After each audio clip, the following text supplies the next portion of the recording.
జిల్లా జీడీ-నెల్లూరు మండలం పిల్లారగుప్ప విలేజ్ గుండం శివన్యం గంగానెల్లూరు మండలం. మేము విలేజ్లో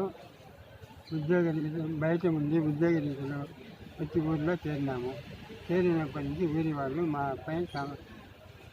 మాపై కక్ష సాధింపులతో మా ఇంటిని ఆనుకొని గుడి కట్టాలని చెప్పని ప్రయత్నం చేసి మా ఆధీనంలో ఉన్న గ్రామ కంఠంలో కొబ్బరి చెట్లను, అరటి చెట్లను, కారు షెడ్డును మొత్తము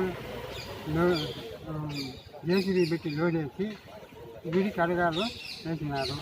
దాన్ని తొలగించవలసిందిగా కోరుతున్నాను. ఈ విషయంపై కలెక్టర్ గారిని, జిల్లా కలెక్టర్ గారిని, ఎస్పీ గారిని దీనిపైన చర్య తీసుకొని మాకు సహాయం చేయవలసిందిగా కోరుతున్నాను. నేను మా కులంలో మంగళ కులంలో నేను ఒకరే కాపురం ఉన్నాను. అందువల్ల ఊరి వాళ్ళంతా కలిసి మా పైన కత్తి సాగింపులతో ఉన్నారు. వాళ్ళ యాదవ, బలిజ, కుమ్మర. ఎక్కువగా అది ఇది తీసి కుమ్మరి తీసి